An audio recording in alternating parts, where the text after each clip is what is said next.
en Nueva Delhi, donde vendimos también un proyecto importante. Lo que nadie te decía es que donde aquí necesitabas una persona, pues allí necesitabas 15, con lo cual al final terminabas pagando lo mismo que aquí, pero además con unos problemas de calidad, pues porque la cultura que tienen allí es diferente, las fábricas cada día contrataban a personas diferentes, se agolpaban en la puerta, pero que al final es un aprendizaje porque ya sabes que, bueno, en determinados países tienes que ir con pies de plomo, ¿no? Y hacer los números muy bien, intentar siempre contactar con alguien que haya estado allí, que te cuente su experiencia y ser un poco más precavido a la hora de embarcarte en según qué aventura. Bienvenidos a Mi Primera Exportación, un podcast de Fundación La Mainière, donde los empresarios cuentan sus aventuras internacionales. Episodio 37. Arriesgarse con cabeza. Una conversación con Roberto Recuerda, director general de Hispacol.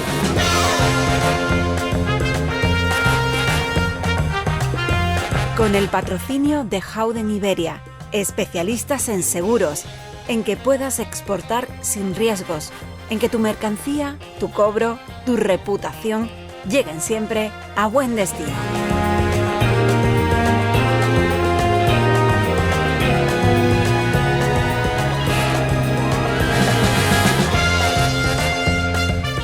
Verán, Hispacol ha sabido convertir algo invisible, el aire, la temperatura, el confort, en una experiencia que se siente y se agradece cuando viajamos en autobús o en tren.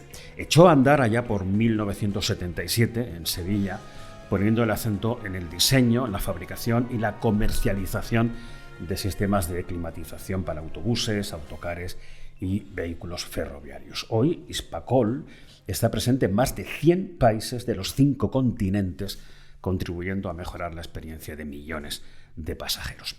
Hablamos con su director general, Roberto Recuerda. ¿Qué tal, Roberto? ¿Qué hay? Buenas. Viniendo hoy para hablar contigo, he pensado en los millones de pasajeros a los que hacéis su vida más confortable y que te darán las gracias sin saber que es Hispacol quien les protege del calor o el frío, o que tú eres su director general, ¿eh? No sé si lo has pensado alguna vez. Sí, alguna vez lo hemos pensado. Es cierto, tenemos muchos vehículos circulando por todo el mundo y es verdad que no es una marca que sea visible, en el sentido que al final, bueno, está integrada dentro de un vehículo y no se puede ver bien, pero hay muchos pasajeros que disfrutan de la marca. En autocares, en trenes y en el metro. Sí, hacemos en autocares y autobuses, diferenciamos siempre autobuses lo que tiene que ver con transporte urbano y autocares lo que tiene que ver más con transporte discrecional o interurbano. Y en ferroviario pues tocamos casi todos los palos, desde tranvías, pasando por metros, trenes de cercanía, larga distancia, alta velocidad. Y lo único que por ahora no hemos hecho es muy alta velocidad. Y luego, entre medio de esos dos segmentos, estamos últimamente con mucho trabajo también en todo lo que tiene que ver con el transporte sostenible por carretera. Al final son autobuses eléctricos, principalmente. Bueno, vamos a empezar, si te parece, por el principio, que es como hay que empezar siempre. ¿Cómo se creó Hispacol allá en el último cuarto del siglo pasado?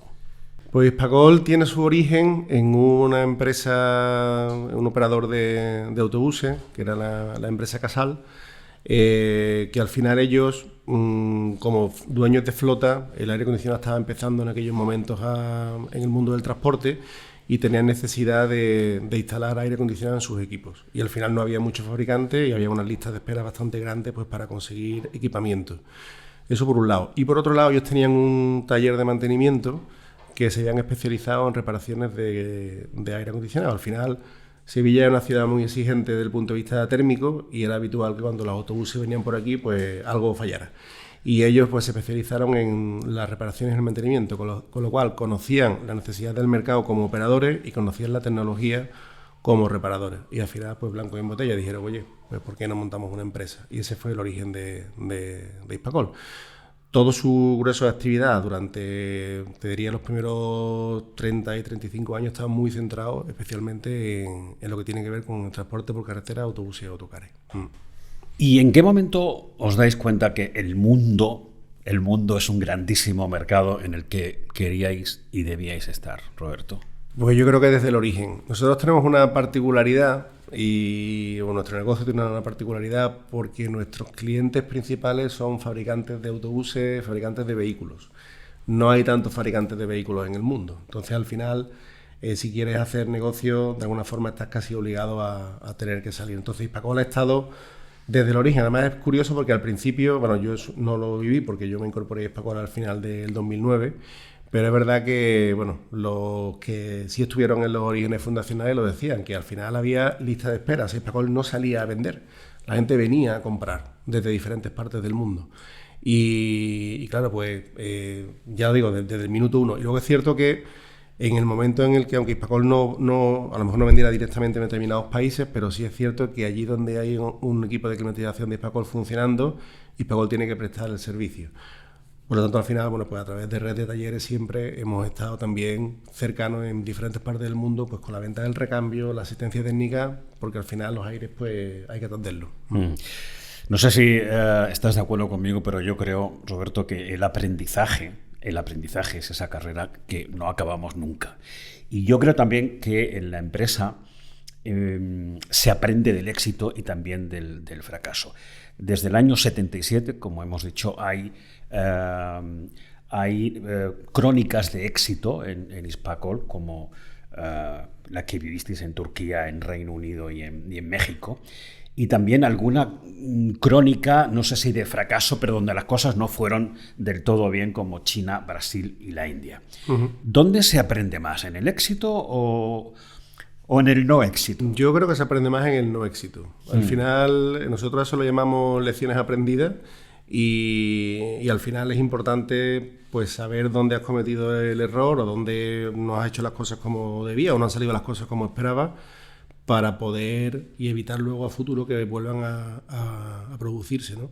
Entonces nosotros, por ejemplo, dentro de la historia de fracaso o de aprendizaje, llamémoslo así, pues tenemos, por ejemplo, una en concreto en China, donde abrimos una fábrica específicamente allí para atender el mercado local chino, y al final de 15 años de existencia de la planta, pues tuvimos que cerrar aquello porque cuando nos dimos cuenta nuestro socio local había montado una fábrica paralela, estaba copiando nuestros productos, comprándola a nuestros mismos proveedores y no teníamos ninguna posibilidad de acceder al mercado chino con nuestro propio socio. O sea, que os salió un listillo allí, ¿no? Sí, pero es que eso allí es habitual. O sea, es algo... De hecho, en China, por ejemplo, es un país donde te ponen muchas facilidades para entrar, pero sin embargo luego a la hora de quererte marchar te ponen muchas trabas. Y es un poco su cultura, ¿no? En aquellos tiempos. Yo no sé si ya en este momento habrá cambiado, ¿no? Eso es un caso de aprendizaje. Tenemos otro caso en Nueva Delhi, donde vendimos también un proyecto importante a precio indio, que son precios, bueno, que no son para nada los de aquí. Bueno, creo que un montón de autobuses, ¿no? Sí, eran casi 500 autobuses, 440 aproximadamente. Claro. Y allí lo que ocurrió era que la venta estaba, no solamente era el suministro de los equipos, sino que también nos encargamos de la instalación. Y con la idea que teníamos era hacer la instalación local, con mano de obra local, a precio de mano de obra local, y que quiero recordar que por aquello entonces estaba como unos 100 euros al mes aproximadamente. Lo que nadie te decía es que donde aquí necesitabas una persona, pues allí necesitabas 15, con lo cual al final terminabas pagando lo mismo que aquí, pero además con unos problemas de calidad, pues porque la cultura que tienen allí es diferente, la fábrica cada día contrataban a personas diferentes, se agolpaban en la puerta, el que contrataban un día, al día siguiente no aparecía, entonces ningún tipo de control de calidad de proceso ni nada, y al final tuvimos que terminar nosotros enviando a 20-30 personas allí a hacer la instalación porque era imposible. Es un proyecto en el que nunca nos hemos parado a ver cuánto dinero hemos llegado a perder. Pero al final es un aprendizaje. Y creo que no lo vais a hacer por si acaso. No lo vamos a hacer. Pero que al final es un aprendizaje porque ya sabes que, bueno, en determinados países tienes que ir con pies de plomo, ¿no? Y hacer los números muy bien, intentar siempre contactar con alguien que haya estado allí, que te cuente su experiencia y ser un poco más precavido a la hora de embarcarte en según qué aventura.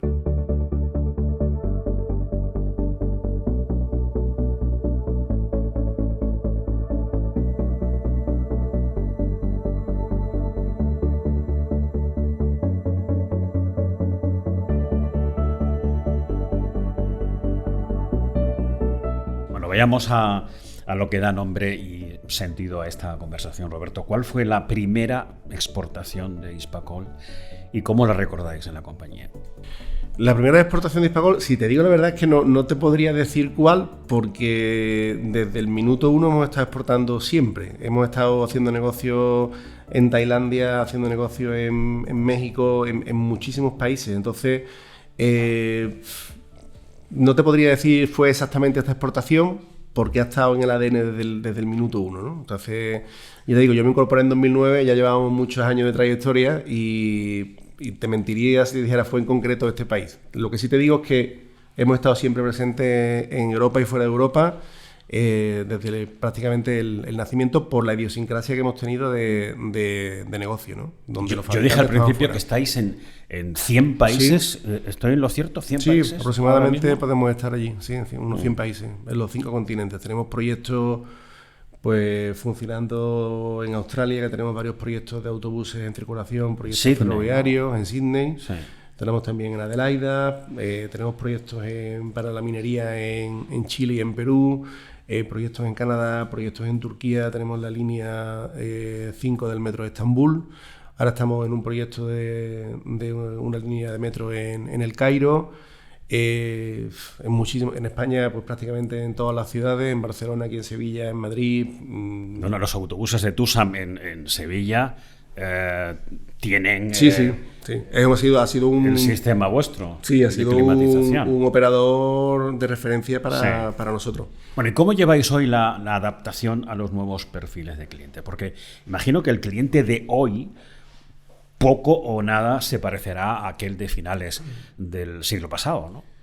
A ver, nosotros tenemos el Hispacol histórico. Era una fábrica o una empresa que estaba muy preparada para dar servicio a sus clientes históricos, que eran carroceros. Los carroceros al final son empresas que adquieren un chasis de un fabricante de camiones principalmente y sobre eso construyen un autobús. Son empresas que en general pues tienen un nivel de industrialización que no es excesivamente elevado, ¿vale? Hay algunos que sí, que destacan mucho, pero en general no es así. Entonces estamos muy adaptados a ese perfil de cliente.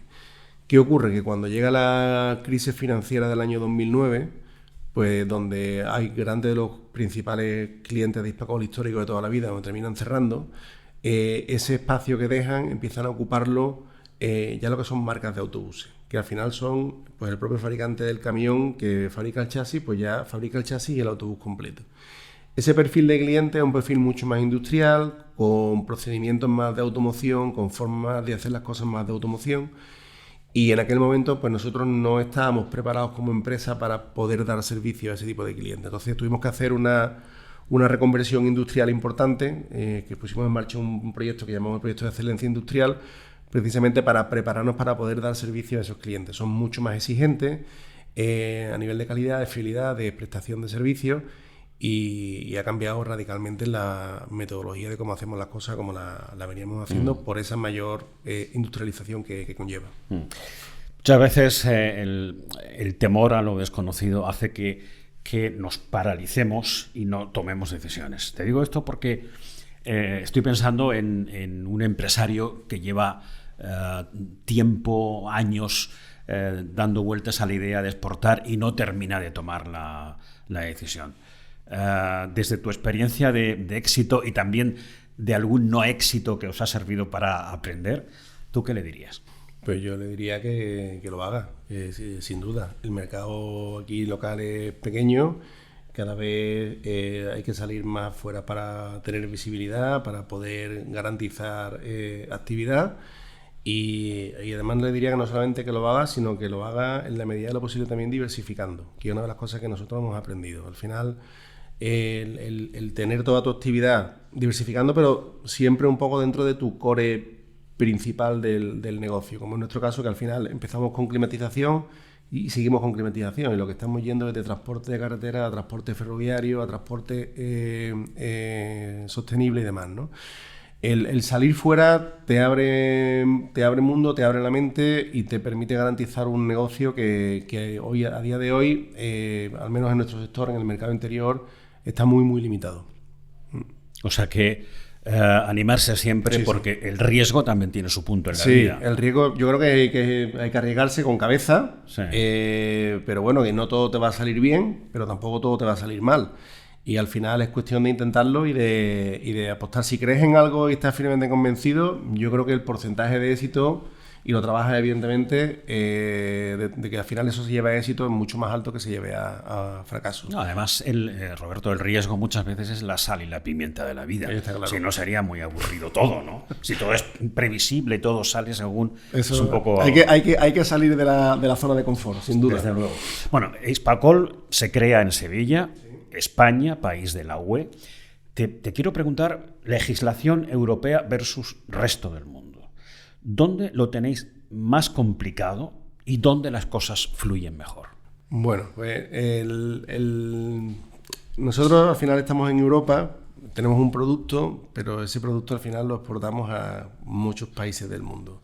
La legislación europea probablemente es más avanzada que en otros países y eso es bueno, o puede ser bueno para proteger determinadas entradas de gente de fuera, pero luego también dificulta mucho a la hora de poder tener un producto que te puedas colocar fácilmente en otros mercados. Además, a nosotros nos toca por partida doble, porque por un lado tenemos todo el tema de la electromovilidad y un poco todas las acciones que se están haciendo para promover el vehículo sostenible frente al vehículo de combustión, que Europa es mucho más avanzado que en otros países, aunque es verdad que hay una tendencia generalizada. Pero es que a nosotros además nos toca en la parte de la climatización por los gases refrigerantes. Bueno, los gases refrigerantes son unos elementos que contribuyen al calentamiento global y en Europa hay una legislación que en nuestro caso no nos lo prohíbe en nuestra actividad, pero en otras actividades sí, y eso está haciendo que al final determinados gases refrigerantes pues no estén tan disponibles en el mercado europeo y que además se esté generando una cultura que me parece bien, de apostar por otro tipo de gases que al final son gases naturales. Lo que ocurre es que los gases naturales, en comparación con los gases sintéticos, tienen unas limitaciones que no son baladíes. Por un lado, hay como 3 gases naturales que se pueden utilizar. Uno es el amoníaco, que es altamente tóxico y en transporte no está permitido. Puedes utilizar como gas refrigerante el CO2, que es un gas que es muy bueno para climas fríos, pero nada bueno en climas cálidos, con lo cual es un producto que si tú lo desarrollas, pues no puedes vender en según qué mercados porque los equipos no van a rendir bien. Y luego tienes el otro gas que es el R290, que es un gas que, bueno, se llama R290, pero en verdad si digo propano, todo el mundo sabemos de qué hablamos. Entonces es un gas que es altamente inflamable y tiene otras connotaciones. Y al final, en Europa se están moviendo por ese tipo de gases, mientras que en otras partes del mundo ellos siguen apostando por los gases sintéticos. ¿Cuál es el problema? Que el desarrollar un equipo con gases naturales técnicamente es muy diferente a el desarrollar equipos con gases sintéticos, con lo cual todo lo que tú estás haciendo aquí en Europa pues luego no es difícilmente exportable y eso al final es una barrera que tenemos de salida que nos dificulta mucho. Porque el mucho papeleo y la normativa excesiva aburre, o esto es así y hay que hacerlo. Yo creo que nos estamos pasando. Por eso te pregunto. A nivel normativo. Nosotros, yo te pongo un ejemplo. Nosotros tenemos que pagar un impuesto al plástico que básicamente puede estar ocupando el tiempo de una persona, el equivalente acumulado, 3 días al mes, dedicados solamente a eso, y que estamos pagando de impuestos céntimos de euros al mes. Entonces, al final, la legislación está llegando a un punto en el que está siendo ya excesiva, y cuesta mucho el poder llevarla al día y poder llevarla en condiciones. ¿Y tú adviertes un punto de poca empatía hacia vuestro sector, en este caso por el exceso? Pero es que no es nuestro sector, yo creo que es generalizado. En general. Hablas con los agricultores, al final se están quejando del papeleo, o sea que es un poco la burocracia que tenemos en Europa, que en otros países pues son mucho más pragmáticos y bueno, al final si todo el mundo jugamos a la misma regla del juego, pues fantástico. El problema es cuando te encuentras que no. Y a partir de ahí pues te puedes generar desventajas competitivas. O sea, lo que les gusta en Bruselas es un papel, ¿no? Sí, mucho. Hispacol ha desarrollado tecnología propia que os convierte en referente en vuestro sector. Y la pregunta, Roberto, es ¿qué hacéis vosotros que no sepa hacer la competencia? Pues mira, yo te diría, nosotros... No descubras tus cartas. No, pues, tampoco son conocidas. Es decir, al final, nosotros tenemos una ventaja importante que es en todo lo que tiene que ver con la lógica de control de los equipos, ¿vale? Que los hacen ser equipos tremendamente eficientes. Esa lógica de control pues nos la da también, o esa capacidad de tener esa lógica que al final hace la eficiencia en los equipos, nos la da el hecho de que trabajamos muy de cerca y tenemos la posibilidad de trabajar con fabricantes de autobuses desde el mismo minuto en el que el autobús se está diseñando, y por lo tanto nosotros podemos condicionar determinados aspectos del diseño del vehículo que pueden terminar influyendo en el rendimiento de los equipos. Y luego es verdad que al final utilizamos componentes dentro de los equipos que muchos hemos desarrollado nosotros, con lo cual tenemos mucho conocimiento de cómo se comportan los determinados componentes, y de alguna forma el control, que al final no deja de ser el cerebro que pone a todos los componentes, o el director de orquesta que pone a todo el mundo en circulación, pues conoce cada uno de sus músicos, por así decirlo, ¿no? Y entonces es capaz de sacar el máximo rendimiento de ellos. Creo que eso nos diferencia en relación a otras marcas, donde lo que hacen principalmente es comprar componentes comerciales y los instalan en sus equipos, mientras nosotros la tecnología asociada, gran parte de ella es propia.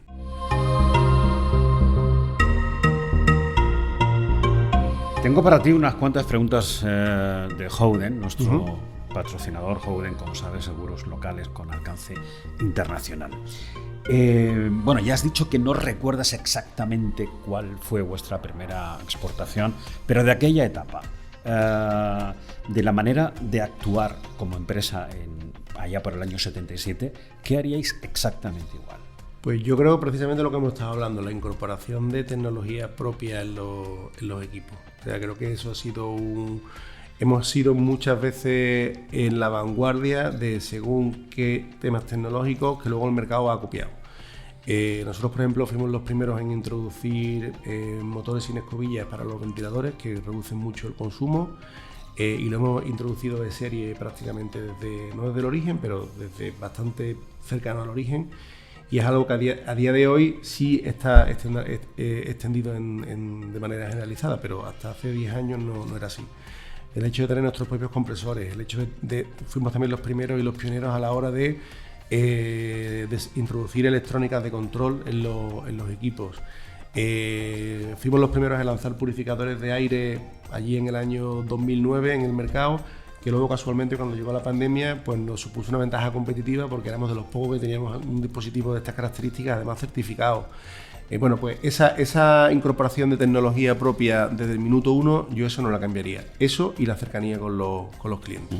¿Podrías compartir algo hemos comentado aquí, pero podrías compartir algún error o imprevisto que se convirtiera en una gran lección? Bueno, lo que hemos comentado de la India, de la India, ¿no? de China, y luego es verdad que ha habido países como... Al final, cuando tú te vas a establecer en un país, en algunas ocasiones que hemos ido con fábrica, hemos sido quizás excesivamente ambiciosos desde el minuto uno, y yo creo que hay que hacer las cosas con un poquito más de calma. ¿En qué sentido? Primero tienes que tener asegurado el negocio, incluso desde la distancia, y cuando tú ya tienes tus clientes y demás, entonces ya dar el salto a establecerte allí. No establecerte directamente, que nos ha pasado en alguna ocasión, como en China, también en Brasil, donde empezamos montando la fábrica para luego buscar los clientes, y aquello no funcionó porque no conocíamos bien el mercado. Creo que es mejor tener los clientes antes, aunque los atiendas desde aquí, aunque los atiendas teniendo que sacrificar tu precio para poder competir, pero generar esos vínculos, esas relaciones, conocer bien el mercado, y entonces ya das el salto a establecerte en un país ya con una entidad superior. ¿Y a quién nos recomendarías para venir a hablar con nosotros en este podcast? Pues yo te recomendaría a empresas de climatización de aquí de Andalucía, que tienen la sede en Lucena, y yo te recomendaría en principio a Keiter o Intercom. ¿Pero me vas a recomendar a alguien de la competencia? No, son climatización de estacionarios. Ah, bien. Edificios, hospitales... No, ¿sabes lo que pasa? Es que en climatización de autobuses somos casi el único fabricante en España que hay, y en climatización ferroviaria pues creo que somos 2 los que estamos. O sea que es verdad que al final el ser fabricantes que vendemos a fabricantes, pues no hay un número excesivo ni de fabricantes ni de clientes. Por ejemplo, nuestra red comercial es muy escasa. Yo te puedo decir que no llegamos a 10 personas a nivel comercial. ¿Pero por qué? Porque es que no es necesario, porque los carroceros y los constructores son pocos. Oye, una curiosidad, Roberto. ¿Cuánta gente trabaja en Hispacol? Actualmente somos 267 personas en Sevilla. ¿200? 67 personas en Sevilla. Y tenemos también sede en México, donde estaremos unas 50 personas, y otra sede en Francia, donde estaremos unas 20 personas aproximadamente. Bueno, y alrededor de esas 400 personas, ¿qué papel juega el equipo humano en una empresa con un perfil tan tecnológico como el tuyo? Pues es vital. O sea, al final, pero no solamente a nivel de ingeniería, sino incluso a nivel de producción. O sea, tú necesitas una cierta capacitación. O sea, para nosotros no es planteable, si mañana hay una bajada de actividad, pues poner a gente en la calle para poder soportar esa situación, porque luego a la hora de incorporarlo no te vale cualquiera, ¿no? Entonces hay que hacer una dedicación en capacitación a las personas y eso es oro, y al final tienes que velar pues porque esas personas se sientan atraídos en la empresa. Bueno, llevamos ya un buen rato hablando y aún no ha aparecido la IA. Yo te pregunto, ¿qué papel va a jugar o está jugando ya la IA en vuestro sector? Pues en mi empresa, lamentablemente no mucho todavía. O sea, creo que vamos tarde. ¿Dices que lamentablemente? Sí, creo que vamos tarde. Y de hecho tenemos ahora mismo un plan pues para darle la vuelta a la situación, pero sí nos consta que está muy integrada en muchas empresas de la competencia o incluso de clientes, en el que lo están integrando en muchos sistemas. Lo que nos ocurre a nosotros al final es que tenemos, al ser una empresa industrial, pues un espectro muy variopinto donde poderla aplicar. Y entonces el problema muchas veces es el priorizar dónde atacas, porque al final son muchas cosas, al final es inversión, es dinero. Entonces lo que estamos ahora haciendo, la idea que tenemos es hacer un análisis de dónde tenemos que implantarla para poder generar el mayor retorno de esa inversión. Y eso es lo que nos está haciendo ralentizarnos a la hora de implantarla. Roberto, nosotros hoy también hemos viajado porque en nuestra conversación nos han acompañado miles de personas en muchos lugares del mundo, seguramente en los 100 países donde está Hispacol. ¿Qué tal la temperatura de este trayecto? ¿Has estado a gusto? ¿Te has sentido confortable? Sí, la verdad que sí, muy, muy a gusto y muy cómodo. Pues muchas gracias Roberto. Enhorabuena porque más allá de los resultados empresariales está tu forma de entender la gestión, cercana, exigente y profundamente orientada a las personas. Como tú dices, son palabras tuyas, las grandes empresas, y desde luego Hispacol lo es, eso lo digo yo, no se construyen solo con tecnología, sino con talento, compromiso y una visión compartida de futuro. Así que a seguir. Muy bien, muchísimas gracias y comparto plenamente lo que he dicho, porque es cierto, al final lo que hace grande a la empresa son el equipo de personas que tienen trabajando en ellas. Mi primera exportación es un podcast de Fundación La Mainier, dirigido y presentado por Cristóbal Cervantes y producido por QWERTY Podcast. Cuenta con el patrocinio de Howden Iberia, especialistas en seguros para que exportes sin riesgos. Tu mercancía, tu cobro y tu reputación siempre protegidos. Si quieres participar en esta iniciativa o quieres contactar con nosotros, hazlo a través de la web miprimeraexportacion.es. Desde esta web podrás escuchar nuestro podcast. También puedes suscribirte a Mi Primera Exportación en tu plataforma de audio favorita.